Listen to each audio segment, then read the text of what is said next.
Good evening, Belize, and welcome to XTV's news broadcast for Thursday, November 7, 2024. Making the headlines tonight, Education Minister says hair policy already exists. Yaya says it's lip service. The Social Security Board fund surviving but needs sustainability. And SSB loan to Caribbean Tires to go through. We take our first break and return with the news in detail.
start of each school year, students are denied attendance at school due to the style of their hair. On Wednesday, Minister of Education Honorable Francis Fonseca replied, stating that there is already a hair policy. Yeah, I mean, that is the policy of the Ministry of Education. So I don't know how much more official it can get. Every time one of these incidents comes up, we make it very clear what the position is, that no child should be denied an opportunity for education on the basis of their hairstyle or whatever. So that is the policy. And we have made that clear. We've sent around, for years and years, we've sent around circulars and memos to that effect. And whenever, as I said, this issue arises, we address it immediately to ensure that the child is not discriminated against. Marin Coleman has pointed out that the ministry merely follows up individually with every case when it arises, rather than having a national policy that includes penalties for the violating school. In a latest update, she is now asking for an act to be enacted to address this discrimination. Yeah, I mean, that is the policy of the Ministry of Education. So I don't know how much more official it can get. Every time one of these incidents comes up, we make it very clear what the position is, that no... If there's a policy, then ask the Minister of Education to show you the policy. What this Minister of Education has done, what this Chief Executive Officer for this ministry has done, what the Chief Education Officer for this ministry has done, and on the administration, is give lip service whenever a story is reported in the news. Think how much more violations happen as it relates to Belizean students being denied access to education based on hairstyle that have not been reported. It's not enough that the Constitution says that it's a violation. The fact that it keeps happening means that Ministry of Education, negligent in having a hair policy, an act that with penalties, that then makes the policy or act enforceable to ensure it doesn't happen again. In other news, Dr. Leroy Almendares, the new CEO at the Social Security Board, indicated today that when it comes to pension, employees within the lower salary bands would have to surpass what they paid into the scheme in less than 3 years, and those in the higher brackets would have done so in about 4 years upon retirement. Nonetheless, the fund has to continue covering the pension payments. As the number of pensioners grows with an aging population, the board is always in search of ways to increase the fund. Interestingly, Almendares said the contributions should have been adjusted to reflect the recent increase in minimum wage, which took effect January 1st last year. We asked if they lobbied or will lobby for this to occur. Let's look at revenue. It's not just contributions. Because at some point in time, the challenges, as the deputy mentioned, during COVID, remember there were those who were no longer contributing to the system, but still the payouts increase. Those numbers could have touched each other or crossed each other. And that would have created that kind of strain. And then you'd have heard about things like, do we need to increase the rate of contribution, which is almost financially suicidal, right? If I should say that diplomatically, because the public will never accept that from us at this point in time. So we must make sure that we find other sources of revenue to contribute to what we currently have, not just contributions, and that's what the people of Belize will have to we need to let them understand. It's not just contributions. It's rental income, it's interest income from loans, investment income as well. And that is why we continue to diversify and look for further diversification of investment. The other suggestion that is being made is, and I will just show this out there, when the minimum wage increase, those bands did not adjust. The bands should have been adjusted when the minimum wage increased. That Social Security did not react to that. So we still have some bands in there where the benefits far exceed what you're paying out as a percentage of your wage. Because if that had happened, you'd have also had much more in terms of contribution. I just want a direct example. Let's use numbers. Let's say, for example, I believe in the first band you pay maybe $1 a week, something like that, in that band that currently exists. And I believe, and you can correct me, Sean, if I'm wrong, that the payout far exceeds that. In the way forward, these are things we have to address. As a matter of fact, the actuary has been suggesting that we need to look at those wage bands. We have to take a look at it. So there should have been a response, but there wasn't a response. But it doesn't mean that the discussion was not there. Speaking about the current status of contributions versus payouts, Deputy CEO Jerome Palmer shared that fortunately, on average, contributions have exceeded payouts. Contributions and expenditures. We noticed very quickly that thankfully contributions have exceeded expenditures over the years.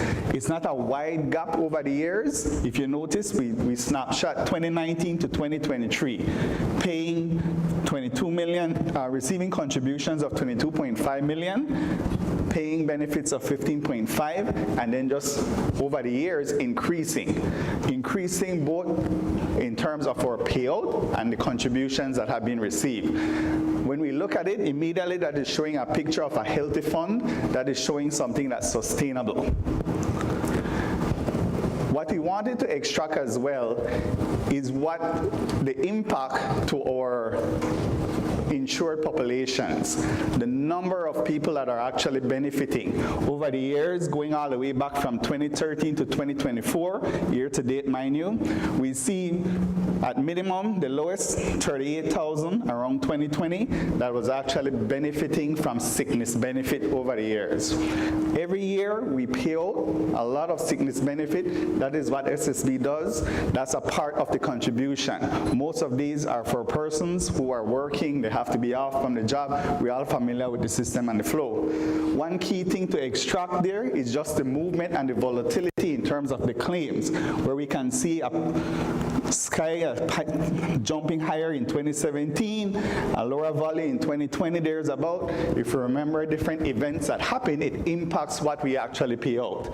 And then again in 2022, a spike up. When we look at those information in sickness, it supports the contribution and the development of the entire country. It supports the sustainability and getting people back to work. Key things to pick up from there: COVID-19, the virus peaked in 2022, which we expected because that's when everybody began reopening. We had more claims in 2022 as the economy began turning back, people went back to work. There was an increase in claims as the virus essentially spread.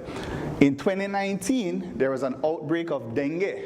So we actually saw an increase in terms of what was being paid out. In 2017, outbreak of conjunctivitis, pink eye. We all noticed that. These impact sickness, these mean people are away from work. They're not able to work, but they're receiving benefits. The Social Security Fund was started in 1981. Meanwhile, the Social Security Board's Investment Committee is proceeding with the granting of a $7 million loan to Caribbean Tires Wholesale Limited. This was confirmed at the media mixer today. According to SSB principals, they only received 2 comments on the proposal, and the concern was about safeguarding the contributors' funds. Paperwork is still being finalized to disperse the loan, which is for a term of 15 years at an interest rate of 6.5%. The company has 7 outlets countrywide. SSB CEO Dr. Leroy Almendarez spoke on this today. And the 2 responses we got was, I'm just really concerned, in terms of the long-term sustainability or how my contributions are being protected. And that's genuine. But there was no like no kind of thing, and there was not a lot. We got 2. You respond to those? We do. But remember now, just like any other entity, you have to look at the responses as well. Is it frivolous and vexatious? It can't just be that you respond to, I tried to respond to Facebook and I made a mistake. Yes, it stopped the thing, but I can't continue to do that. I'll never sleep. I can't believe I'm already not sleeping. But you see, so the 2 of them, we looked at it and we said, okay, that's a genuine concern. And remember, that's why we are here. to assure the public, to assure Belize, that's our concern, to ensure that the scheme is protected, that the scheme is sustainable, and the scheme will be there for a long time. And so that one is going through? The Caribbean Tire. Yes, as a matter of fact, that was already going through even before I joined SSB. At today's media mixer, the representatives of the Social Security Board presented data on the key drivers behind sickness benefit payouts. Deputy CEO Jerome Palma reported that respiratory illnesses and intestinal diseases continue to be the main drivers. Extracting back 2019, going up to date present, quick snapshot of the numbers, but I'll dive straight into the key part here. What are we seeing? The biggest impact of sickness benefit, acute upper respiratory infections. Said in a different way, a lot of this is your common cold, your fever. That's what a lot of that actually is. Intestinal infectious diseases, the upset stomachs, get a lot of those. Dorsopathies, essentially back pain, spinal issues. Those are the key drivers. This is a subset of all the claims, but we notice these are the key drivers. As we are looking at this, it started to inform us as to what is next. Where do we want to contribute the discussion on? We recognize we're a healthy workforce. There has to be conversation in promoting wellness in the office space. If people are not feeling well, it may be better that they're out of office to reduce the spread. It's a significant impact, and we see most of the claims are coming essentially from things like your common cold, the flu season. That was 2023, this is 2024, and you notice the pattern is the same. That's the main driver. Most people are essentially out of work for a few days because of acute upper respiratory infections. Palma says these are preventable and can be minimized if we practice better hygiene. He also presented statistics regarding the key drivers of employment injury benefit. And we notice the drivers, accidents, late effects, which essentially means that people get injured and they don't recognize it immediately. And we see a lot of that. It takes time, it becomes prolonged. Accidental falls at work, transportation accidents, just moving to get to work. And those are safety things. These are informing, again, the national dialogue. There has to be improvements in respect to those. Accidents caused by fire and flames. The other thing we wanted to look at was by industry. What industries are these more prevalent? What are the industries that we are looking at that we want to make sure we can focus the conversation on? Agriculture is right at the top of the list. Consistently over the years, we do notice that there have been improvement from 2013 to present. There's been a reduction in that sector, so we do recognize where efforts are being made for a healthier workspace. Construction, manufacturing and construction then become the next prevalent ones then. Again, we recognize where there's improvement in the safety standards. We recognize where greater steps are being taken for us to actually improve in that regard. As a good reminder, occupational safety and health, workplace safety, healthy working environment for everybody is a shared responsibility. SSB tripartite. So we do want the employer and the employee to be involved in the discussion. We recognize the industries that is more prevalent. We have to take steps to mitigate against a lot of these. All right? After the break, Mexican livestock producers want temporary border closure due to screwworm threat. Stay with us. As motorcyclists, we know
Welcome back. The news continues. On Wednesday, the Ministry of Agriculture held a press conference about the potential imminent danger of the arrival of the NWS fly to Belize that would threaten our $90 million cattle industry. In the face of the threat, which is a regional concern, a livestock association in Mexico has called for the temporary closure of the border with Belize and Guatemala. In a letter to their Minister of Agriculture, the association also calls for the support of the Mexican National Guard to prevent the illegal importation into Mexico of cattle. Additionally, it calls for the release of sterile flies in the border area. As reported Wednesday by our Minister of Agriculture, Mexico has not stopped the importation of cattle from Belize, which currently, along with El Salvador, are the only two countries in Central America free from any New World screwworm infestation. The Institute of Archaeology and the National Institute of Culture and History, NICH, had announced that there would be an increase in the entrance fees to the various archaeological reserves across the country at the beginning of November. It was explained that the higher fees would help cover operational costs as well as improve visitor experience. However, the implementation date for the new fee schedule has been pushed back to January 1, 2025. On Wednesday, Minister of Culture, Honorable Francis Fonseca, explained why they made that decision. Yeah, it was just technical stuff that wasn't ready. Some of the paperwork wasn't ready, so it was to take effect November. As you all know, November 1st. We've now said it will take effect January 1st. There were also some discussions with some of the cruise operators, so cruise ships, and I think there was a sense that perhaps we needed a few more weeks. So everybody agreed that January 1st would be the best time. And during Wednesday's newscast, we reported that Minister of Foreign Affairs, Honorable Francis Fonseca, commented on seeking closer economic ties with the Caribbean and the Central American regions. Honorable Fonseca also admitted that in the past, Belize has collaborated more with CARICOM countries and added that they will pursue more investment options with SICA, the Central American Integration System. He said there are barriers between Belize and the Caribbean that do not exist between Belize and the rest of Central America, and he spoke of why this might not have been pursued sooner.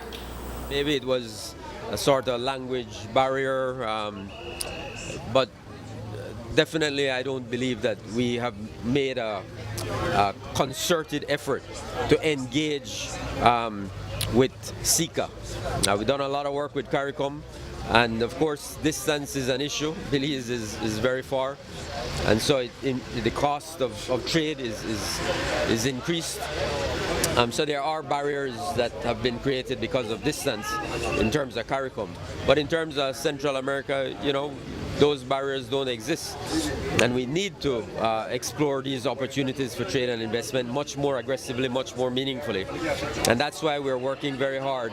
The Ministry of Foreign Affairs, the Ministry of Finance, the Ministry of Economic Development, we're working to make sure that Belize joins these regional organizations like SIECA, which is like the economic arm of SICA. And other organizations that will allow us to be at the table to engage in meaningful discussions about economic development and investment. There's more news after the break. Stay tuned.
On Wednesday, the Turnef Atoll Sustainability Association, TASA, launched a phone app to encourage visitors to the Turnef Islands to log certain sightings and experiences that TASA can use to help develop their database.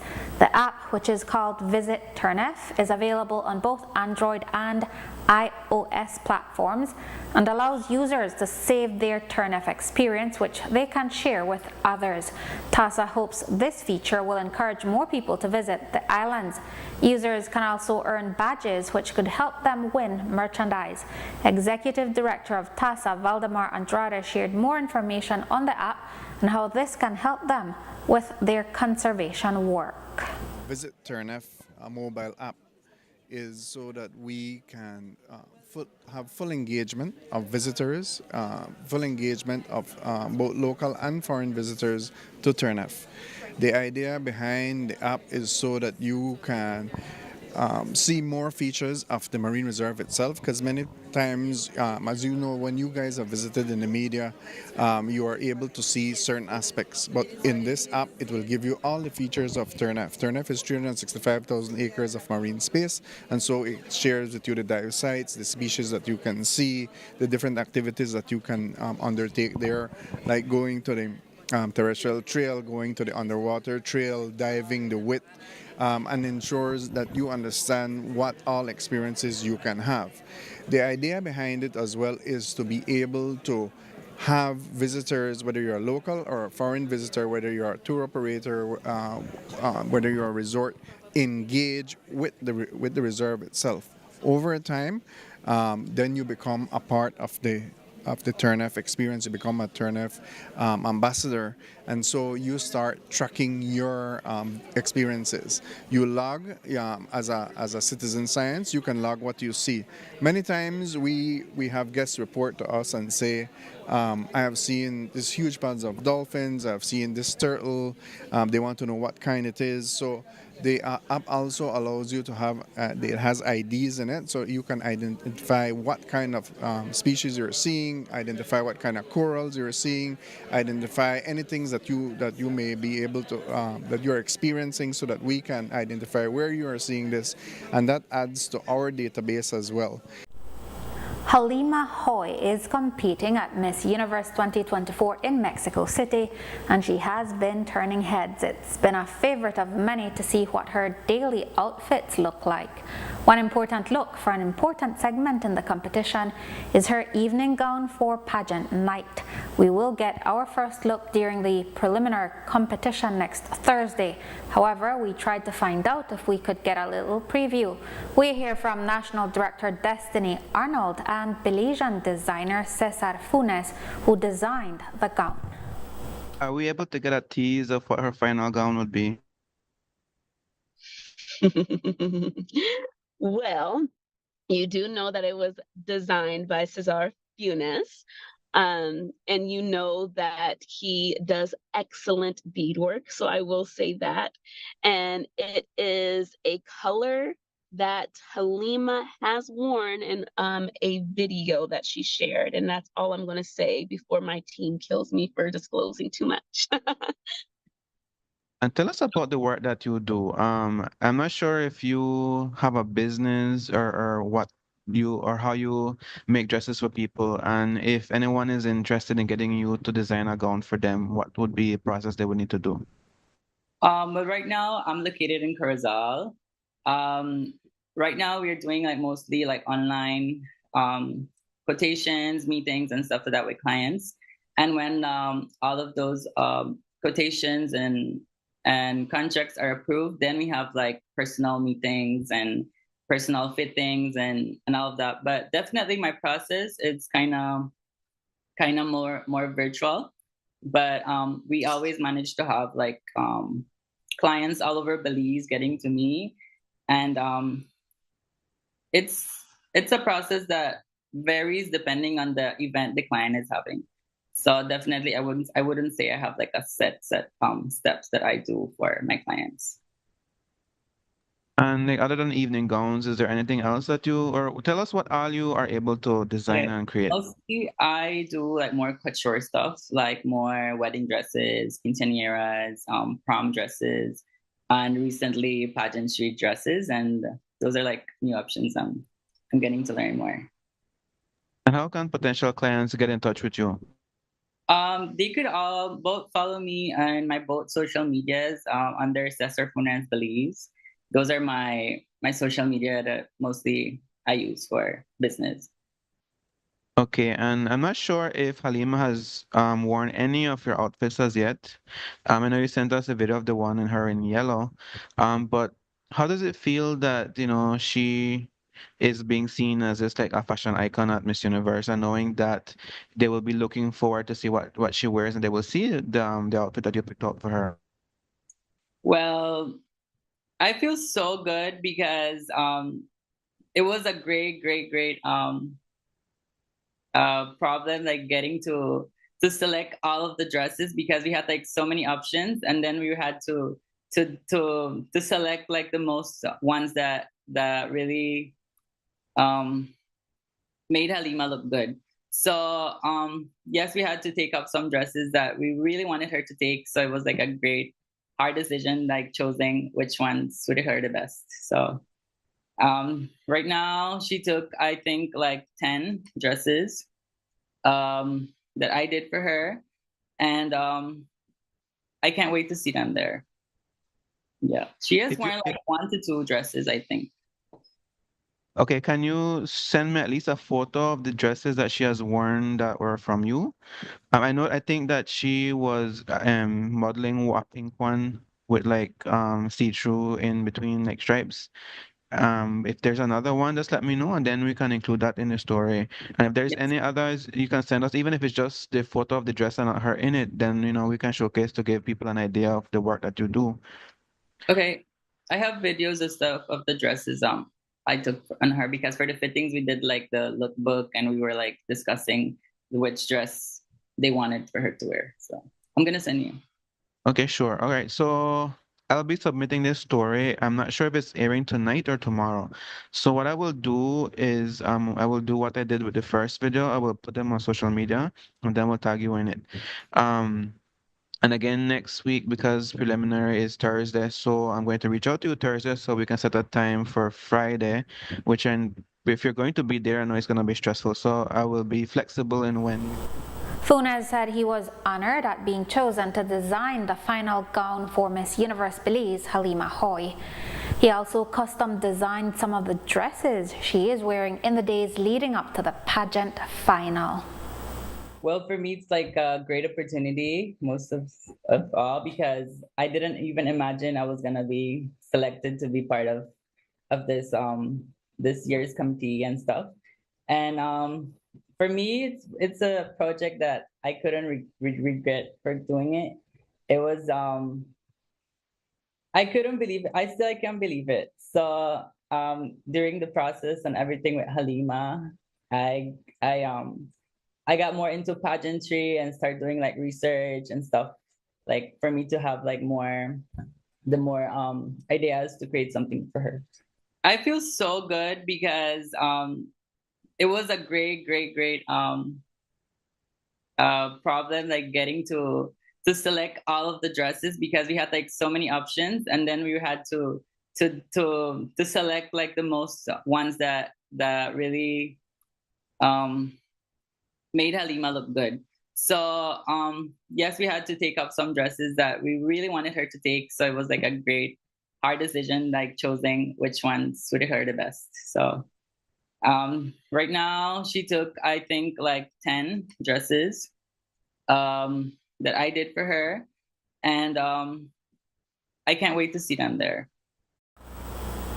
Funes holds a bachelor's degree in fashion design and creates his own unique pieces. He currently runs his small business online but has clients from all over the country. He shared how he can be reached if you'd like to place your special order and feel like a Miss Universe yourself. But right now I'm located in Corozal. Right now we're doing like mostly like online quotations, meetings, and stuff like that with clients. And when all of those quotations and contracts are approved, then we have like personal meetings and personal fittings and all of that. But definitely my process is kind of more virtual. But we always manage to have like clients all over Belize getting to me, and it's it's a process that varies depending on the event the client is having. So definitely I wouldn't say I have like a set steps that I do for my clients. I do like more couture stuff, like more wedding dresses, quinceañeras, prom dresses, and recently pageantry dresses, and those are like new options I'm getting to learn more. And how can potential clients get in touch with you? They could all both follow me on my both social medias under Cesar Funes Belize. Those are my social media that mostly I use for business. Eden SDA Preschool and Primary School in Santa Elena, Cayo are looking to enhance their literacy program. Principal Sharon Carr Lopez said they noticed that the lower level students are not reading at a level they would want them to. She described the current setup of the literacy program, which uses an app on a laptop. We have a literacy program going on. We have the one that the government shared with us, and we also have the DRA that we're also using from our sponsors. So the DRA is just basically diagnosing which level the students are at, right? And then of course we use the strategies that the government gives to start working with the DRA or after the DRA. So we were noticing that even so, the kids still need more literacy time. And so we implemented a new class there for just literacy. And then at the beginning of each English class or every English class, we ensure that the kids have 10 minutes of literacy time. Now, the tablets that we're getting, we're starting with the lower division first because we know they are the foundation of the school. And so we are getting tablets for them to start using apps like ABC Mouse within that literacy period, all right? And so when the teacher is working with one group, then we have the other group that will be doing those activities on the app. And then, of course, they're going to be rotating so everybody can use them. The goal right now is to acquire 60 tablets for the babies, for the lower division. And then we're going to move up to the middle and the upper division afterwards. But we want to ensure that our babies know how to read. Principal Carl Lopez said that the school is looking at a new approach to help the younger students learn how to read. But now what we're doing, we have somebody coming in to have small sessions with these kids. So the teachers, after giving the person all the information about the level of the child and how the child is performing in reading, that person it's a literacy coach basically, right? So the person comes out, okay, this is a child. Now I'm going to work with these strategies, and the session that the child is going to use will be just per se literacy period from 10 to 10:20, just per se. So we have 3 things going on with literacy, and the tablet is definitely one of them. And we're not going back. This is a futuristic school. I believe that it's a school that will keep on with the innovation, and that is one of the things that we're trying to implement so that the kids can become more aware. They won't only have be able to deal with their tablets here at school, but they can also use it at home, especially since it's going to be an app that we're going to be using. The school is seeking donors for laptops for the lower classes. Specifically, they need Amazon Fire HD7 tablets. Principal Carl Lopez said they would also welcome second-hand tablets. All right, so we're looking for Amazon Fire tablets simply because we believe that it can be updated easily and it's more reliable. And the one that we are going to purchase is tablet, Amazon Fire Tablet HD7, which was just released in 2024, right? Well, the version that was released in 2024, it's not expensive right now because it's Black Friday. It's $55 US, $55 US, and so we are jumping on that. So if they want to donate a tablet, no problem. And as Belizean will say, well, we use secondhand. Of course, we use secondhand. So if you have secondhand that you can donate to us and they're in good condition, and I say good condition because we have some right now, but they cannot be updated. They're Apple and then they cannot be updated. So that's the issue we're having right now with those tablets. The only things that the kid can do on it is basically just browse Google and YouTube. But to download an app, we can't do it because they're outdated. So if you have a tablet that you're not using and it's up to date, it can be updated as well. If it's not up to date, then we will definitely appreciate that.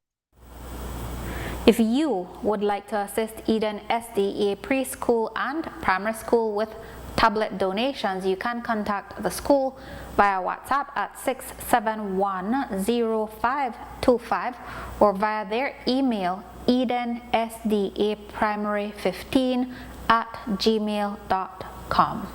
And on Sunday night, 24-year-old Kenroy Lanza was stabbed following a domestic dispute with his common-law wife in Hattieville village. On Monday, ACP Gilberto Romero told the media the common-law wife was in custody for questioning, as it was believed Lanza was stabbed by one of her relatives. Police have since arrested and charged 23-year-old Belizean Brett Mejia for the crime of attempted murder and use of deadly means of harm. And with that, we've come to the end of our newscast. A repeat can be viewed on this station later tonight at 9 and again tomorrow at midday. Join us again tomorrow for another news broadcast. I am Marisol Amaya. Have a safe and enjoyable evening.